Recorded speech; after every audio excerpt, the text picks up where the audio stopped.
안녕하십니까. 포커스인 문철진입니다.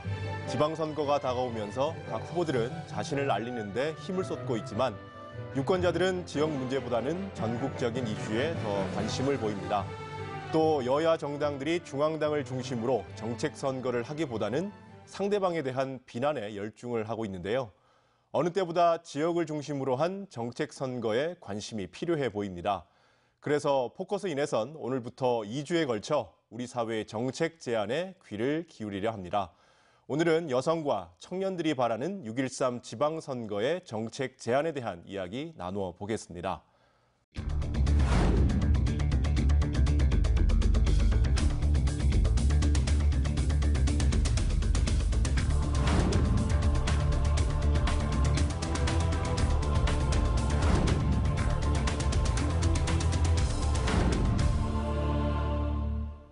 자, 오늘 함께 하실 분들 소개해 드리겠습니다. 경남의 여성을 대표로 경남 여성단체연합 김윤자 상임대표 함께합니다. 예, 어서 오십시오. 반갑습니다. 네. 다음은 경남의 청년을 대표해서 경남 청년 유니온 최우진 정책팀장도 자리해 주셨습니다. 네. 어서 오십시오. 반갑습니다. 자, 지방선거 이제 보름이 좀 넘게 남았습니다. 오늘은 경남의 여성과 청년 대표로 지방선거 후보자들에게 바라는 정책 제안들을 이야기해 볼 텐데요. 자, 지금 속해 있는 단체에서 이번 선거에 출마하는 후보자들에게 정책 제안들을 하셨죠. 네, 먼저 김윤자 상임대표님, 경남 여성단체연합에서는 어떤 방식으로 제안을 하셨습니까? 예, 먼저 우리 경남 여성단체연합을 잠깐 소개를 드리자면요. 경남 지역에 12개의 여성단체로 구성되어 있거든요. 이 경남 여성단체연합에서는 여성 권익 향상을 위해서 활동을 하고 있는데요.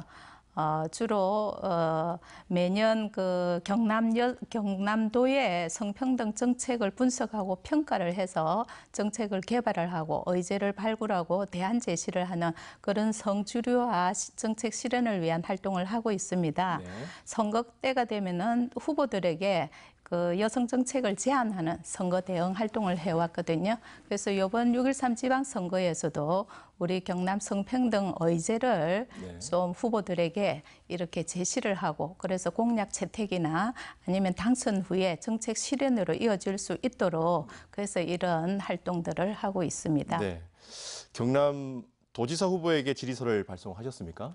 예, 경남도지사 후보들에게 네. 일단 지난 5월 11일 날 예, 성평등 의제 정책 질의서를 발송을 했고요. 5월 23일까지 답변을 달라고 요구를 했습니다. 답변을 받게 되면 이 답변서를 취합 분석해서 그 결과를 유권자들에게 알 권리 충족을 위해서 언론에 공개하고자 합니다. 답변이 오면 공개를 하시는 거군요. 자, 그럼 이 성평등 의제 질의서는 어떤 과정을 거쳐서 만드신 겁니까? 우리 경남 여성단체연합은 2002년 창립한 이후로 매년 경남 여성 정책을 분석, 평가, 제안하는 대안 제시 등 활동을 해왔는데요. 이런 활동을 좀 더 전문적으로 하기 위해서 2011년도에 경남 여성단체연합 부설기구로 여성정책센터를 개설을 했습니다. 그래서 이 여성정책센터에서 여성정책 전문위원들을 중심으로 경남 성평등 의제를 연구 개발하게 됐고요. 이번 그 성평등 의제도 이 정책 전문위원들이 각자 분야를 맡아서 연구하고 의제를 만들어내게 되었습니다. 네, 후보들이 이제 얼마나 꼼꼼하게 답변을 해주시느냐가 관건이겠네요. 네. 자, 경남 청년 유니온에서도 광역 시도단체장 후보들에게 정책 요구를 하셨죠? 앞으로 할 계획입니다. 아직 안 하셨어요? 네네. 어떤 것들을 요구하실 계획이시죠?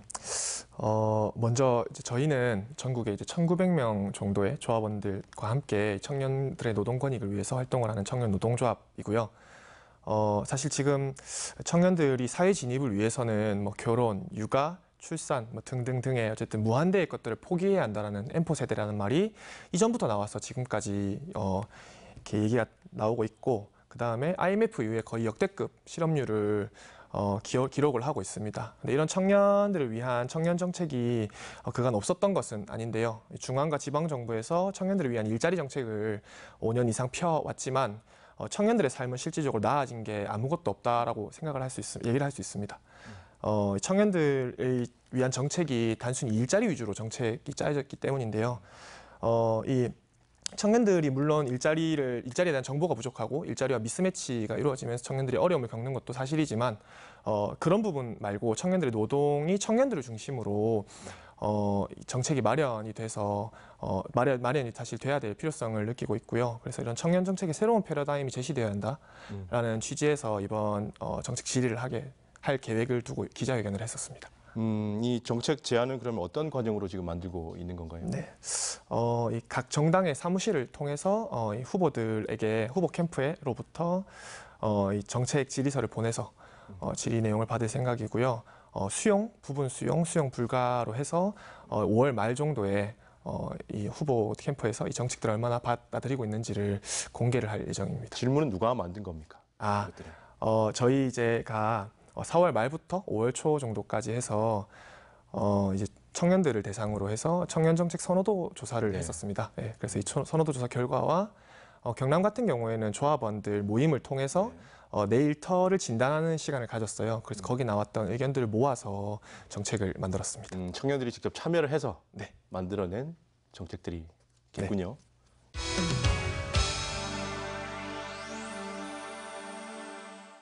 네, 오늘은 여성과 청년 대표들을 모셨으니까 각자의 이야기를 좀 충분히 들어보는 시간을 가져보겠습니다. 먼저 상임 대표님, 자, 경남 여성단체연합에서 도지사 후보들에게 경남 성평등 의제 질의서를 보낸 걸 보면 크게 8개 분야가 있더라고요. 큰 틀에서 이야기를 좀 해보고 싶습니다. 경남도에서 성평등 기반을 조성하는 문제에 대해서 제안을 하셨던데 먼저 경남의 성평등 지수가 좀 낮다고 저는 알고 있습니다. 뭐 어떻습니까? 이 지역 성평등 지수는 전국에 있는 16개 시도를 중심으로 해서 이거를 상위, 중상위, 중하위, 하위권으로 이렇게 4단계로 분류를 하고 있습니다. 경남은 지역 성평등 지수 측정이 시작된 2012년과 2013년에 하위권에 있었다가요. 2014년에 중하위권으로 진입을 해서 지금 현재까지도 2017년 현재까지도 중하위권에 머물고 있는 실정입니다. 그런데 이제 우리 이 그럼에도 불구하고 우리 경남에는 이렇게 이제 성평등 지수가 하위권인데도 불구하고 이 경남은 강력시도 자치단체 중에서 유일하게 여성 정책 전문 기관이 없고요. 2015년도에는 우리 양성평등 실현을 목적으로 하는 양성평등 기금마저 경남도의 채무 변제를 이유로 폐지되고 만 그런 실정입니다. 여러 가지 또 현황들이 좀 열악하다. 네. 그래서 어떤 제안들을 하셨습니까? 그래서 먼저 우리 여성 정무부지사 한번 내어보자. 예, 그렇게 해서 여성 정무부지사를 임명할 것을 제안을 했고요. 도지사 직속 개방직 여성 특보 설치를 좀 제안을 했습니다. 그리고 성평등 추진 기반 조성을 위해서 각 부서에 젠더 정책 전문 담당관을 배치했으면 좋겠다라고 제안을 했고요. 경남의 성평등 정책 연구 아까 기관이 없다고 하셨잖아요. 그래서 이 여성 정책 연구 기관을 좀 설립을 해달라 이런 제안을 했고 양성평등 기금 재조성, 여성 인권 역사 기록관 설치, 경남 여성 NGO 센터 설치, 경상남도 성평등 정책 추진 재개 강화 등 이런 정책들을 제안을 했습니다. 말씀하신 게 이제 여성의 대표성 이런 부분인 것 같습니다. 고위직 공무원들 또 광역 기초의원 정책들을 실제로 만들어낼 수 있는 인력들이 부족하다 이런 말씀이신데 경남은 지금 그런 분들이 좀 부족한가요? 어떻습니까? 예, 맞습니다. 지금 우리 2016년에 아까 지역 성평등 지수 이야기를 좀 했는데요. 그 지역 성평등 지수 분야별 현황을 보면은 경남은 특히 경제 활동 분야와 여성 대표성 분야가 아주 낮습니다. 이 여성 대표성을 나타내는 게 의사결정 분야인데요. 의사결정 분야는 전국 16개 지도 중에서 13위를 기록하고 있고요. 점수는 평균 점수가 24.0점 정도밖에 되지 않습니다. 그래서 우리 경남의 5급 이상 여성 공무원 수를 보면은요, 8.4%에 불과하거든요. 그래서 저희들이 여성 고위직 공무원이 필요하다고 요구를 하면 여기에 해당되는 여성 공무원이 없다. 네. 없어서 승진을 못 시킨다 할 정도로 이 5급 이상 여성 공무원 수가 부족하고요. 강력 의원의 경우에는 여성이 14.5%인데 이거는 이제 전국 평균 정도 수준인데 기초 의원 같은 경우에는 여성 의원이 21.9%로 평균 25.2%에는 훨씬 미치지 못하는 등 네. 전체적으로 우리 경남의 여성 대표성은 여전히 하위 수준입니다. 네, 이런 문제는 사실 하루아침에 해결할 수는 없는 부분인데 꾸준한 노력이 좀 필요해 보입니다. 예, 맞습니다. 저희들도 그래서 이번에 이제 이런 정책 제안을 좀 했습니다. 공공 부분에 여성 대표성 제고를 위해서 5개년 계획을 우리 경남도에서 좀 한번 수립을 했으면 좋겠다 이렇게 제안을 했고요. 이 고위직 여성 공무원 확대를 위해서 매년 여성 임원 승진 목표제를 좀 세워라. 그리고 인사 업무 등 주요 부수에 여성 공무원 배치 이것도 목표제를 좀 실시를 할 것을 제안을 했습니다.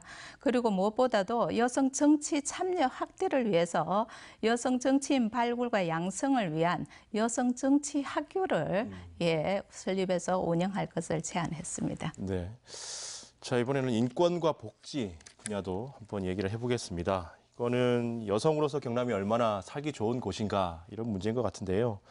자, 김윤자 상임 대표님이 느끼시기에는 어떻습니까? 경남이 여성이 살기 좋은 곳인가요, 아닌가요? 예, 제가 생각할 때는 아직까지도 우리 경남의 안전 분야는 좀 미흡하다고 생각이 되는데 이게 지역 성평등 지수 평가에서 경남의 안전 분야는 78.1점이거든요. 네. 예, 그렇지만은 그 등수로 보면은 전국 5위입니다. 그래서 타 지도에 비해서 비교적 안전하다라고 이제 이렇게 평가는 되지만 이번에 이제 미투 사건을 보면은 우리 밀양과 김해 지역에서 이런 사건들이 많이 일어나고요. 일어난 그런 사례들을 봤고요. 이런 미투 사건을 통해서 우리 경남 지역에 여전히 성폭력 사건이 있고 그다음에 지금 현재 성폭력 상담소나 가정폭력 상담소를 통해 본 상담 건수가 계속 증가하고 네. 있는 것을 봐서 여전히 우리 경남은 여성이 좀 불안감 속에서 살고 있지 않나 이제 이런 생각이 듭니다. 그래서 복지 분야 같은 경우에도 점수는 한 80점이 넘거든요. 그렇지만 이게 타 시도를 하고 비교를 해보면 여전히 낮은 평균에 미치지 못하는 수준이거든요. 복지 분야의 1위가 제주도인데요. 제주도 같은 경우에는 92.9점이나 점수가 높습니다. 네네. 그래서 우리 경남 여성의 삶의 질은 이런 성평등 지수를 보더라도 여전히 좀 타 시도에 비해서는 낮다고 그렇게 생각이 됩니다. 경남 지역은 뭐 경제로 보면 전국적으로 그죠? 상위권에 있는 수준의 지역인데 네. 이제 여성 복지 인권 부분은 평균에도 미치지 못한다. 네, 이런 부분들. 맞습니다. 그럼 전반적으로 뭐 어떤 것들이 더 있어야 되겠습니까? 필요하겠습니까? 경남은 특히 이제 타 지역보다도 가부장성이 강력하고요. 성차별적 구조가 아주 강력합니다. 그래서 이제 공공기관에서 성추행이나 아니면 성희롱 같은 사건들을 저희들이 많이 지원을 하고 대응을 했는데요.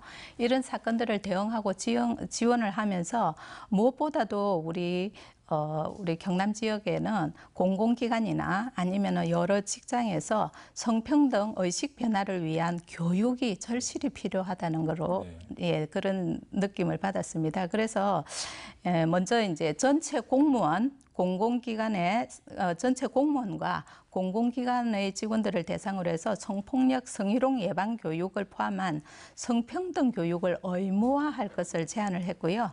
유치원에서 대학까지 성평등 교육 실시를 하되 교육청과 연계를 해서 좀 이런 예산을 도에서 좀 지원을 했으면 좋겠다라고 제안을 했고요. 가정폭력 및 성폭력 피해자를 위한 트라우마 지원 센터를 저희들이 제안을 했습니다. 그리고 그 외에도 경남 사이버 성폭력 상담소 설치, 여성폭력 피해자 쉼터, 장애인 여성폭력 피해자 쉼터 설치 등을 제안을 했습니다. 그 외에도 권역별 성매매 인권 상담소도 필요하다고 제안을 했고요. 여성폭력 피해자의 자립을 위한 주거 지원, 일자리 지원 정책 이런 것과 거기에 따른 예산을 좀 확보할 것을 주문했습니다. 네.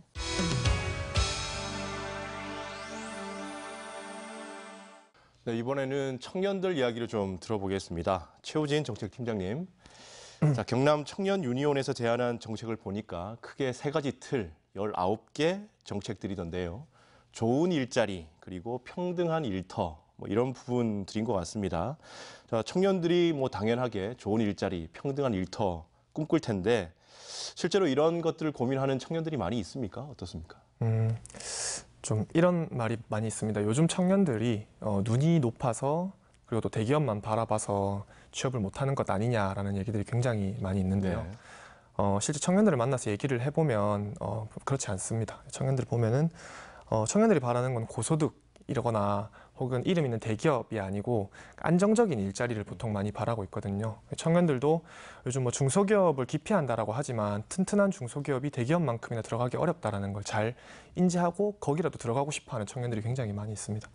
그런데 우리나라의 기업 구조상 대부분의 기업들이 굉장히 불안정적인 현황을 가지고 있다 보니까 청년들이 쉽사리 취업을 못하는 현황에 놓여 있는 것 같고 이런 최소한의 조건조차 일치되지 못하니까 이런 뭐 원치 않는 퇴사라던가 혹은 열악한 환경 속에서 일을 하다가 견디지 못하고 일을 그만두는 청년들이 많이 있다고 생각을 하고요. 그리고 청년들이 이전까지 노력을 하면 보상받을 수 있다라는 이 사회의 이야기들만 듣고 열심히 노력을 했었었는데 재작년에 있었던 정유라 사건이라든가 네. 혹은 뭐 최근에 있었던 은행가의 채용 비리 문제들을 보면서 노력한 만큼 실제 보상이 돌아오지 않는 것에 대한 큰 좌절감과 분노들을 청년들이 지금 가지고 있지 않나 생각을 합니다. 네. 구체적인 정책 제안을 보니까요. 직장 내 괴롭힘에 대한 가이드라인이 도입되어야 된다. 뭐 이런 부분도 있던데 이런 경험을 하는 청년들도 많겠죠. 네, 직장인들 중에서 한 66% 정도가 직장 내 괴롭힘을 겪은 경험이 있다라고 대답을 했다고 합니다. 실제 하루의 일과 중에서 절반 이상을 직장에서 보내는데 이 직장 안에서의 실제 이 따돌림이라든가 괴롭힘이 존재하면 엄청난 정신적 스트레스를 받을 수밖에 없다고 생각을 하거든요. 이 사회생활이라는 것이 옛날엔 굉장히 미덕처럼 인지가 되어 왔지만 지금은 사회생활이라는 명목하에 이런 직장 내 갑질이 굉장히 당연시되고 있는 문제들이 있다 생각을 하고 가장 심각하게는 이런 사회생활을 잘 못한다라는 이유로 사회부적응자로 청년들 낙인 찍어서 조직으로부터 고의로 괴리시키는 문제들까지 좀 있다고 생각을 합니다. 그래서 유럽이나 일본 같은 경우는 이런 직장 내 괴롭힘을 어떻게 볼 것인가, 어디까지가 직장 내 괴롭힘인가를 규정해서 실제 심한 경우 처벌까지 하는 제도적 장치들이 마련이 되고 있는 추세인데요. 그래서 우리나라도 이 직장 내 괴롭힘이 어느 정도 기준으로 적용이 되는 것이고 어떤 처벌이 있을 것인지에 대한 제도화를 시키는 것이 필요하다고 생각을 해서 제안을 했습니다. 혹시 뭐 그런 실제적인 가이드라인을 고민해 보신 게 있나요? 어떻습니까? 아직 구체적인 가이드라인을 고민해 보기보다는요. 일단 어떤 괴롭힘이 있는지 실태 조사부터 먼저 이루어져야 된다라고 생각을 해서 현황 파악이 우선돼야 한다 생각합니다. 네. 또 프리랜서 보호 조례 제정 이런 부분도 있던데 청년들 가운데 아무래도 프리랜서들 많다 보니까 이런 제안을 하신 거겠죠? 네, 이 시대가 많이 발전함에 따라서 특정한 장소나 시간에 구애받지 않고 일을 하는 프리랜서 노동이 굉장히 증가를 하고 있는데요. 증가하는 프리랜서 노동에 맞춰서 이렇게 제도적으로 이 프리랜서들을 보호하는 장치들은 많이 미미하다고 생각을 합니다. 실제 올해 같은 경우도 이 프리랜서로 일하는 청년들의 평균 이제 임금을 보면은 최저임금을 받았을 때 받아야 될 임금에 미치지 못하거든요. 뿐만 아니라 근로계약서를 쓰지 않는 경우도 40% 이상 되고 다양한 부당 노동에 대해서도 노동부에 진정을 넣는데 노동자성을 인정받지 못해서 실제 진정을 넣는데도 어려움이 있는 경우들이 많이 있는 걸로 알고 있습니다. 그래서 이런 프리랜서들을 위한 제도 정책가 마련돼야 한다고 생각을 합니다. 고용 불안의 문제를 네. 해결해 달라. 자, 또 하나 눈에 띈 게 산업단지 근무 환경을 개선해야 된다. 이건 뭐 지역적으로 창원을 중심으로 산업단지가 많다 보니까 또 이런 제안도 하신 것 같은데 제조업에 근무하는 청년들이 경남은 얼마나 됩니까? 네, 경남의 전체 제조업 종사자가 한 40만 명 정도 되는데요. 그중에 한 50% 정도가 청년이라고 합니다. 네. 네, 생각보다 많네요. 이런 부분들은 뭐 어떤 정책이 필요한 거죠, 그럼? 많은 청년들이 제조업에 종사하는 이유는 실제 고임금 때문인데요. 제조업이 다른 직종에 비해서 고임금을 보장할 수 있는 거는 제조업이 장시간 노동을 하기 때문인 입니다. 근데 이런 장시간 노동을 하다 보면 청년들이 거의 자기 저녁이 없죠. 자신의 일상생활이 담보가 안 되고 그런 과정에서 굉장히 반복되고 단순한 일상 속에서 무기력해지는 경우들이 굉장히 많은 걸로 알고 있어요. 그래서 제조업 현장 같은 경우는 특정 장소에서 청년들이 노동을 하기 때문에 실태 조사를 하는데도 크게 어렵지 않은 부분이 있다고 생각을 하거든요. 그래서 실태 조사를 통해서 현장의 목소리를 반영한 정책이 필요하다라고 생각을 합니다. 네. 자, 그리고 공공부문의 청년을 5% 의무적으로 고용하는 방안에 대한 제안도 있던데요. 네. 이미 청년고용특별법이라는 게 있지 않습니까? 그 안에 보면 청년 의무고용 할당제가 있는데 이런 제안을 또 하신 이유가 있을까요?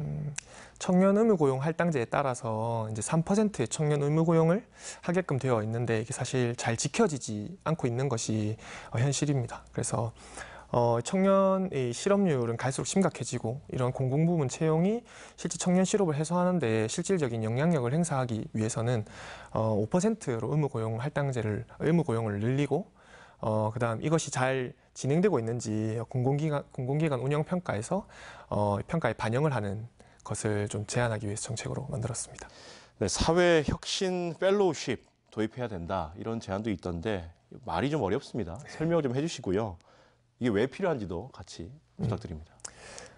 많은 청년의 저는 특수성이 무언가 이해관계에 얽매이지 않고 굉장히 열정적이고 정의로운 부분이라고 생각을 합니다. 그래서 많은 청년들이 이렇게 사회 공적인 영역에서 사회 발전을 위해서 활동하기를 원하고 있는데요.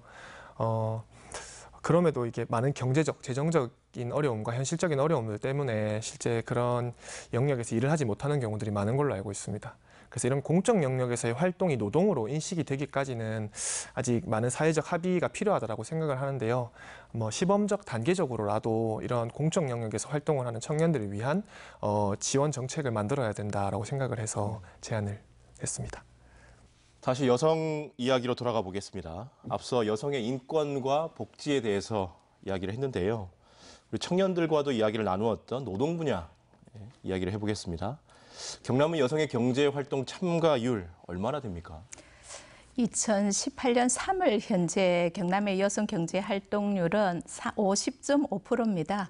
남성 경제 활동 참가율 74.8%보다도 무려 24.3%나 낮습니다. 그 경남 여성 임금 노동자 중에서 42%가 임시직이거나 일용직으로 여성의 근로 여건은 아주 열악합니다.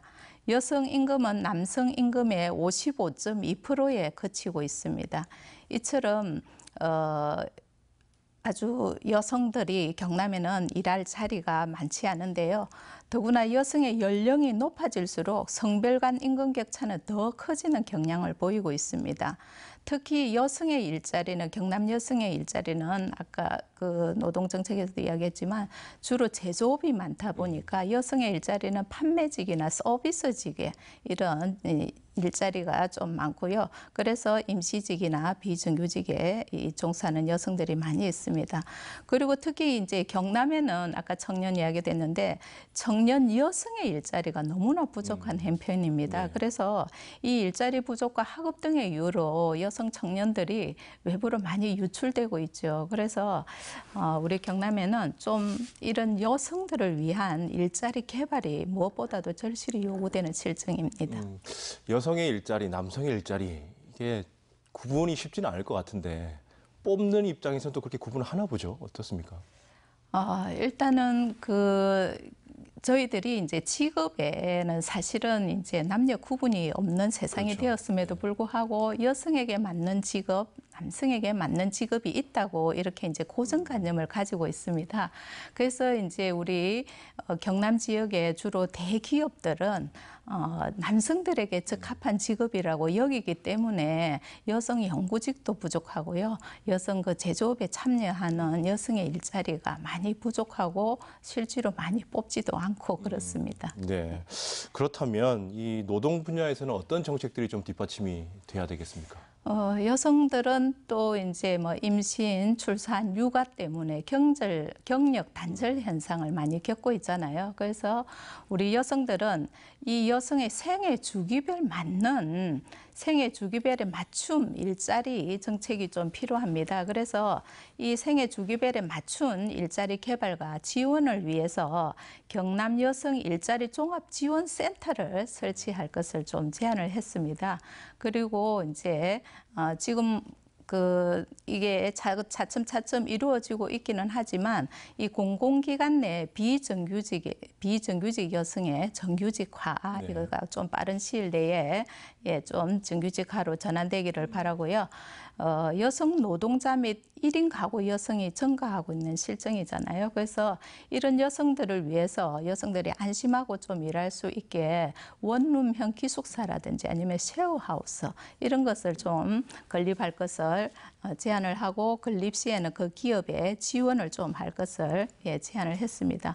그리고 특히 이제 노동인권 교육 아까 직장 내에서의 여러 가지 불미스러운 사건들이 많고 그래서 이 노동인권 교육 강화를 위해서 노동인권 조례 제정, 특히 청소년들이 직장에 갔을 때 이런 부당한 대우를 받지 않도록 하는 청소년 노동인권 조례 제정을 제안을 했습니다. 그런 조례가 제정된 곳도 있습니까? 어떻습니까?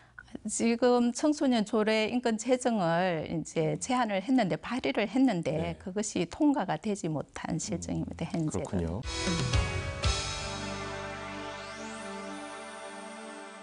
네, 이번에는 청년들의 이야기로 다시 돌아가 보겠습니다. 청년 노동자들의 안전망에 대한 이야기를 좀 해보겠는데요. 우리 청년들이 일하는데 안전을 위협받는 요인들 어떤 것이 있습니까? 청년들이 사회로 진입하는 과정에서 대부분의 청년들은 인턴이나 비정규직으로 시작을 많이 합니다. 근데 이 비정규직 노동에 대부분 많이 위험한 현장들인 경우가 많거든요.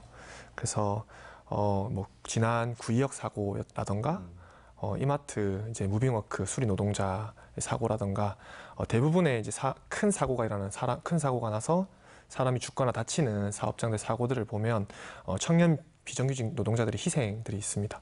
실질적으로 일하는 사업장들이 위험하기도 하고요. 그리고 노동 환경도 비정규직이 굉장히 열악하지 않습니까? 그래서 뭐 저임금의 장시간 노동에 노출되는 경우들도 많고 특히나 청년들 같은 경우는 이 노동이 노동으로 인정받지 못하고 열정페이라고 보통 많이 요즘 얘기하죠. 배움 노동으로 취급당하면서 너네들은 이걸 경험을 쌓기 위한 과정이고 배우기 위한 과정이니까 온전한 임금을 받고 일할 생각하지 마라 라는 얘기들을 굉장히 많이 들으면서 실제 제대로 된 임금을 받지 못하고 일을 하는 경우들도 굉장히 많이 있는 걸로 알고 있고 이런 과정 속에서 청년들이 요즘에 청년들이 정신병에 걸리는 비중이 굉장히 늘어나고 있다고 하는데 그런 영향들을 많이 미치고 있는 것 같고요. 뿐만 아니라 청년이 어리다라는 이유로 아까 앞서도 얘기 나왔었는데 직장 갑질이라던가 고객들의 뭐 심한 욕설이나 무시나 모욕적인 발언들을 많이 듣고 있는 것 같습니다. 네. 뭐 임금에 대한 뭐 그런 부분도 있는 것 같아요. 아무래도 일을 하고 나서 돈을 받지 못하면 누구라도 어려움을 겪을 텐데 특히 아르바이트를 하는 학생들, 뭐 청년들 같은 경우에는 더 그렇겠죠. 네, 15세에서 29세 이 청년들의 체불 임금 금액이 1,400억 원 정도 된다고 합니다. 적지 않은 금액이고 실제 체불 임금을 당하는 노동자들 중에서 한 5분의 1 정도가 청년인데요. 청년들은 경제적인 안정성이 떨어지기 때문에 이런 체불 임금이 발생하게 되면은 생활에 직접적인 타격을 받게 됩니다. 저 같은 경우도 이렇게 아르바이트를 하다가 제때 돈이 안 들어오면 사장님들이 제 시간에 돈을 주지 않는 경우들이 굉장히 많아요. 제 정해진 기간에. 네.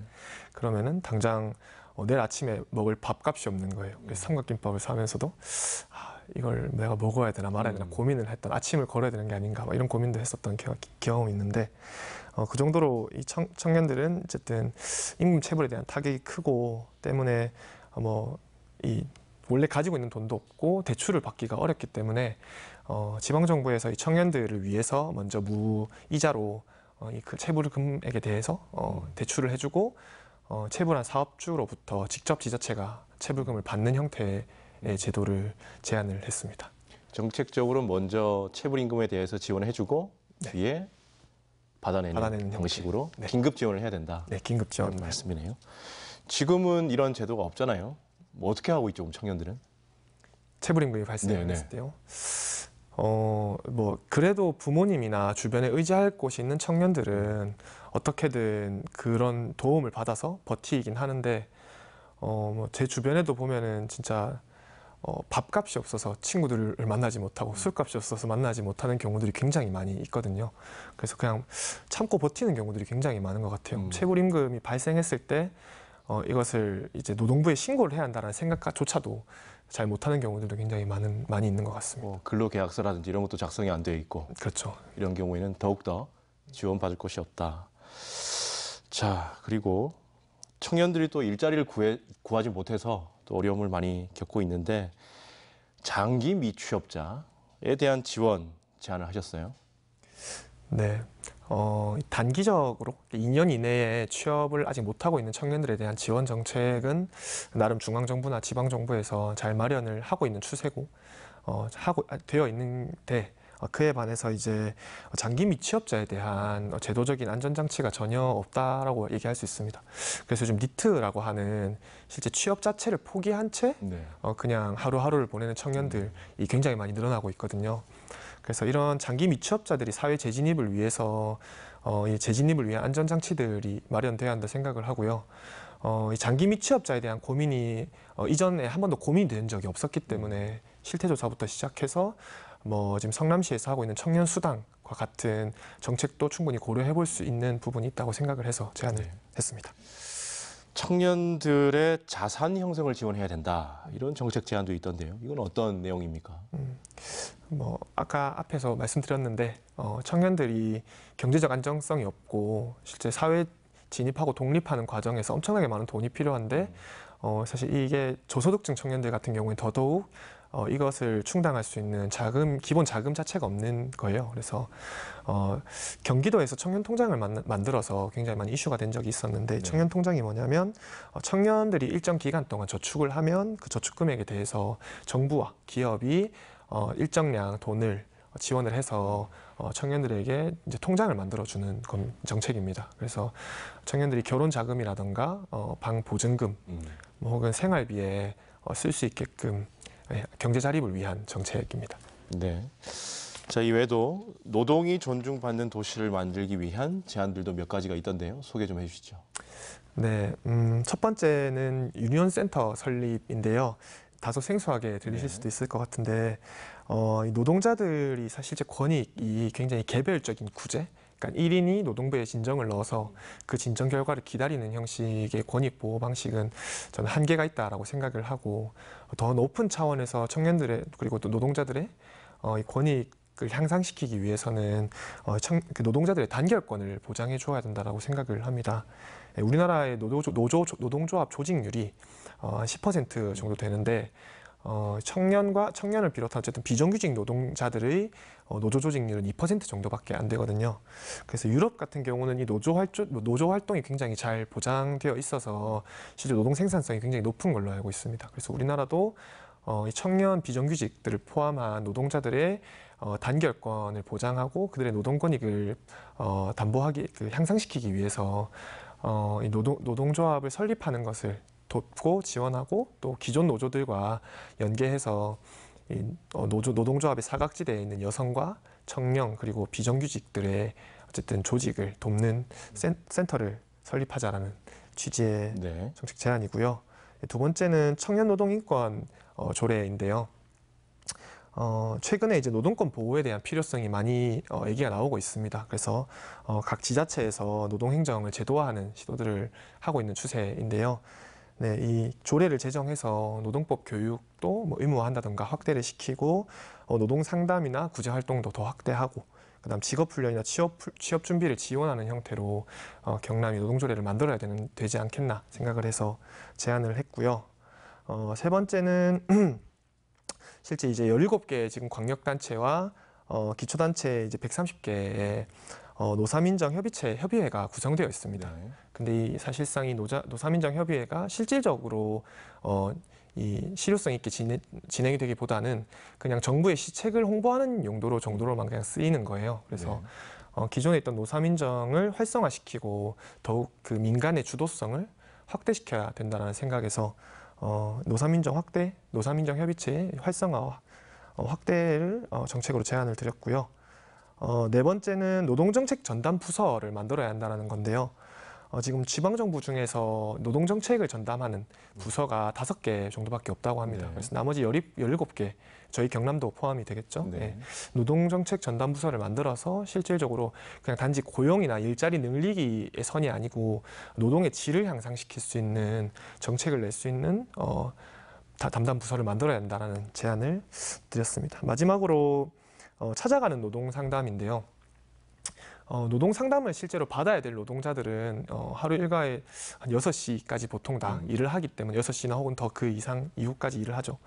예, 그래서 퇴근하고 노동 상담을 받기에는 이제 시간적이나 물리적인 제약이 존재합니다. 예, 그리고 지금의 노동 상담들이 실질적인 노동자들에게 이제 실질적인 구제까지 이어지기보다는 그냥 단순 상담에 그치는 경우들이 굉장히 많은 거예요. 그래서 이런 노동자들을 위해서 실제 방문을 해서 보다 면밀하고 밀착형의 노동 상담을 통해서 실제 구제까지 이어질 수 있도록 전문 노무사라든가 변호사들이 이렇게 붙어서 상담을 해줄 수 있게 만드는 정책을 제안을 드렸습니다. 네, 오늘 각자의 분야에 대해서 이야기를 나눴는데요. 아마 서로의 입장에 대해서도 이해를 좀 하는 시간이 되지 않았나 싶습니다. 자, 오늘 서로의 얘기를 듣고 나서 각자 어떠셨는지 이야기를 한번 들어보고 싶거든요. 먼저 김윤자 상임대표님, 청년들 이야기 들어보니까 오늘 어떠셨습니까? 예, 이런 청년들의 고민을 직접 들으니까 우리 어른들이 정말 좀 같이 고민을 하면서 우리 청년들의 취업에 대한 불안감, 청년들의 삶의 질을 높이는 이런 일에 좀 힘을 보태야 되겠다 이런 생각이 드는데요. 경남은 우리 청년들이 좀 일하기 좋은 환경하고 일터뿐만 아니고 이 청년들이 좀 여가 시간을 좀 즐길 수 있는 그런 환경이 좀 만들어졌으면 좋겠어요. 그래서 이래 학업이나 직업의 이유로 우리 경남을 떠나는 그런 젊은이들이 오히려 경남을 돌아오는 이런 환경이 만들어지면 좋겠다 이런 생각을 좀 하면서 우리 경남의 좋은 일자리 발굴 정책 이런 것들이 뒤따라야 될 것 같고요. 특히 이제 청년들을 위한 시설들, 레저나 스포츠 같은 청년들이 일을 하면서 좀 보람을 느낄 수 있는 이런 시설들이 좀 적극적으로 많이 좀 지원이 됐으면 좋겠다는 그런 생각을 좀 해봤습니다. 네, 자, 최우진 정책팀장님은 여성 이야기 듣고 어떠셨습니까? 네, 저희가 청년들 대상으로 가장 큰 고민거리가 무엇인가 청년 정책을 만들기 위해서 이렇게 여쭤보면 적지 않게 나오는 이야기가 여성 노동에 대한 이야기입니다. 여성들이 저희가 실태조사를 했을 때도 이전에는 이제 결혼을 난 할 것이다라고 얘기를 하는 여성들이 거의 절대 다수였다면 지금은 난 독신으로 살겠다라고 하는 여성들이 한 50% 정도 되거든요. 네. 이런 사실 환경, 이런 이제 과정이 만들어지는 게 단지 그냥 노동만의 문제는 아니겠지만 대부분의 여성들이 이제 결혼을 하게 되면 기존에 다니던 직장을 그만둬야 되는 경력 단절에 대한 두려움을 많이 가지고 있는 것 같아요. 그래서 나는 내가 지금 꿈꾸고 있는 직업이 있고 이 직업을 보장받기 위해서 결혼을 포기하겠다라고 얘기를 하고 있는데 저는 이런 부분이 어쨌든 이 여성들만의 문제가 아니고 남성들도 함께 결국은 안을 수밖에 없는 문제들이라고 생각을 하고 그래서 여성들의 어쨌든 여성들을 위한 정책들이 많이 마련이 되는 것이 곧 청년들을 위한 길이 아닐까라고도 생각을 했습니다. 네, 오늘 분야별로 다양하게 정책 제안을 하셨는데요. 중요한 것은 이것들이 후보의 정책이 되고 또 실현이 되는 것이겠죠. 자, 앞으로 각자 어떤 노력들을 더 하실 건지 끝으로 방송을 통해서 또 당부하고 싶은 이야기가 있으시다면 한 말씀씩 해주시죠. 먼저 상임 대표님. 네, 인구의 절반은 여성이죠. 우리 경남 인구의 절반도 여성입니다. 근데 이제 여성의 문제는 여전히 뒤순수로 밀리고 있고요. 이 의제화와 정책적 해결을 위해서 정부 선출직하고 임명직에 적어도 여성이 50%는 참여해야 된다라는 걸 조금 말씀드리고 싶습니다. 그래서 우리 여성단체는 앞으로 이 정치, 경제, 사회, 문화 모든 영역에서 여성 참여가 50%가 될 때까지 우리 운동을 좀 계속할 것이고요. 이런 사회가 와야지 우리 미래가 있다고 생각을 합니다. 그래서 여성을 위한 정책이 아니고 여성을 위한 정책은 우리 모두를 위한 정책이다라는 것을 감히 좀 말씀드리고 싶고요. 이런 노력 외에 우선 이제 저희들이 좀 해야 될 일은 어쨌든 이게 이제 하루아침에 이루어지는 것은 아니니까 이번에 이제 도지사 후보에게 우리 성평등 의제 질의서를 전달을 했는데 이 질의서들이 조금 공약으로 좀 채택이 되고 그다음에 이 후보가 당선된 뒤에도 좀 정책적으로 정말 실현될 수 있기를 바랍니다.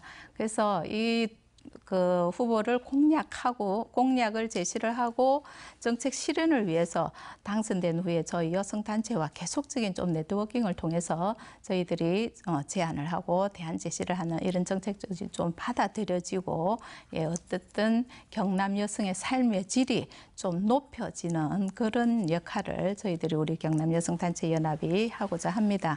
그래서 우리 후보님들도 저희들이 제안한 정책을 좀 꼼꼼히 좀 살펴봐 주시고 이런 내용들을 좀 정책 실현으로 이어질 수 있도록 하기를 좀 진심으로 바라고 특히 이제 이 여성 정책을 이야기를 하거나 여성 문제 이야기를 하면 여성 상위 시대다 아니면은 뭐 이미 평등 시대가 왔다라고 이야기를 하지만 아까 여성 경제 활동 참가율이나 아니면 여성 대표성을 제가 말씀을 드렸잖아요. 너무나 부족합니다. 그래서 이런 여성 정책 순위들이 어떤 다른 정책보다도 밀려서는 안 된다라는 그런 말씀을 좀 꼭 좀 드리고 싶습니다. 그래서 우리 여성 정책들이 제대로 이렇게 자리를 잡아야 전체적인 우리 정책이 제대로 된 거라고 생각을 하거든요. 그래서 우리 여성단체에서는 여성이 평등해야 성평등이 민주주의의 완성이라고 이렇게 이야기를 합니다. 그래서 제대로 민주주의가 완성이 되려면 성평등 사회가 되어야 된다라는 말씀을 드리고 싶습니다. 그래서 이 성평등 사회를 위해서는 먼저 정책을 담당하는 우리 공무원들, 여성정책 전문 담당가들 뿐만 아니고 우리 시민들도 좀 여성 정책에 대한 관심을 가지고 이런 정책들이 제대로 실현될 수 있는지 없는지를 좀 감시하는 역할 아니면은 제안하는 역할 이런 참여하는 역할을 같이 좀 했으면 좋겠다라는 생각이 듭니다. 네. 자, 마지막으로 최우진 정책팀장님은 말씀해 주시죠. 네. 저는 단지 청년들을 위한 정책이라는 게 뭐 한두 가지의 뭔가 이렇게 정책이 잘 만들어져서 해결될 문제는 아니라고 생각을 합니다. 청년들을 바라보는 시선과 철학이 바뀌어야 된다고 생각을 하거든요. 지금의 우리의 사회는 뭔가 기성세대들이 사회의 주인이고 청년들은 너희가 더 성장을 하면 사회의 주인이 될 수 있을 거다라는 식으로 청년들을 바라보고 있다고 생각을 합니다. 그러다 보니까 뭔가 청년들을 대상으로 하는 정책들이 굉장히 시혜성 혹은 선진성 공약들이 굉장히 많다라고 생각을 하거든요. 그래서 사실 청년들은 뭔가 이 정치, 경제 분야에 청년들이 주체적으로 나서지 못하는 이유는 단지 청년들이 경험이 부족하거나 능력이 부족하거나 의지가 없어서가 아니고 기성세대가 만들어 놓은 사회 구조 때문이라고 생각을 합니다. 그래서 뭔가 청년들이 이 사회를 결국은 떠안아야 될 존재고 지금도 사회의 현실로서 미래가 아닌 현재로서 살아가고 있는 존재로서 인식을 하고 정책을 만들어 주셨으면 좋겠고요. 그래서 뭐 지자체에서도 뭔가 이렇게 지자체에서 홍보를 할 때도 청년을 중심에 놓고 홍보를 하는 건 저는 단 한 번도 본 적이 없어요. 그래서 저는 뭐 청년들을 위해서 뭔가 정책을 만들고 그걸 정말 누구나 다 볼 수 있는 길목의 현수막으로 걸 수도 있는 부분이라고 생각을 하거든요. 어쨌든 그렇게 청년들을 바라보는 시선이 바뀌어야 되고 기존의 정책이 청년들이 고민이 뭐냐라고 물어보면 대부분 다 일자리가 고민이다라고. 왜냐하면 사회에서도 계속해서 청년 실업률이 심각하다 얘기를 하고 주변에서도 그렇게 하니까 버릇처럼 그렇게 얘기를 하고 막연한 두려움 때문에 그렇게 얘기를 하는데 심층적으로 들어가서 청년들의 고민들을 얘기를 해보면 실제 일자리 위주의 고민들뿐만 아니라 다양한 고민들을 정말 떠안고 있습니다. 그래서 좀 기존의 일자리 위주의 정책들로부터 벗어나 청년들이 뭐 문화생활이라던가 건강, 사회, 정치 영역에서 어쨌든 보다 향상된 삶을 누릴 수 있는 정책들이 만들어져야 된다 생각을 하고 좀 기존에 있던 정책들을 청년이란 이름만 끼워서 바꿔서 편성을 한다던가 혹은 청년 정책이라는 이름으로 기업을 지원하는 정책 위주의 정책들이 아닌 진짜 청년 당사자들이 중심이 된 정책들을 만들어 주었으면 좋겠습니다. 네. 오늘 6.13 지방선거를 앞두고 여성과 청년들이 바라는 정책에 대한 이야기를 나눠봤습니다. 경남 여성단체연합 김윤자 상임대표님 오늘 말씀 고맙습니다. 감사합니다. 경남 청년유니온 최호진 정책팀장님도 수고하셨습니다. 고맙습니다.